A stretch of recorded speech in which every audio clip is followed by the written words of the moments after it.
Indian express वृत्तसमूहाचे Marathi दैनिक लोकसत्ता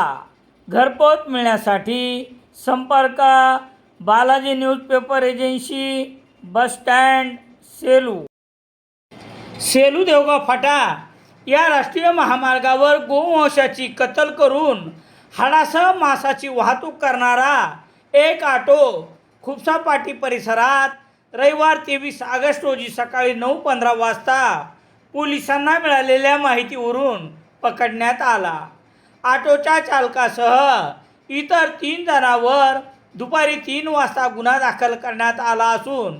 पोलिसांनी auto किंमत 2 लाख रुपये आणि 6 गोण्यात हाडे मिश्रित 1 क्विंटल 72 किलो गोमांस किंमत 34,400 रुपये असा 2,34,400 रुपयाचा मुद्देमाल जप्त करण्यात आला आहे.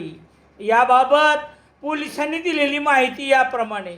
सेलू देवगाव फाटा या राष्ट्रीय महामार्गावर खुपसा पाटी परिसरात देवगाव फाटा येथून सेलूकडे येणारा ऑटोमध्ये हाडे मिश्रित गोमांसाचे मांस येत असल्याची माहिती पोलिसांना कळताच त्यांनी या ऑटोस पकडले असता ऑटो किंमत 2 लाख व गोमांस किंमत 34,400 असा 2,34,400 रुपयाचा मुद्देमाल रविवार 23 ऑगस्ट रोजी सकाळी 9:15 वाजता ताब्यात घेत ऑटोच्या चालकासह इतर 3 जणांवर दुपारी 3 वाजता गुन्हा दाखल करण्यात आला आहे.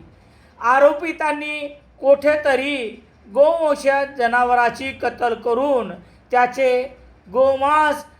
बजाज कंपनीच्या मॅक्झिमा ऑटो रिक्षातून आणताना पकडले. दरम्यान सध्या हिंदू समाजाचा पवित्र महिना श्रावण सुरू असून रविवार आणि सोमवारी एकादशी असताना गोवंश कत्तलीचा हा प्रकार सुरूच आहे. पोलीस हवालदार सुरेश पुलाते यांनी दिलेल्या फिर्यादीवरून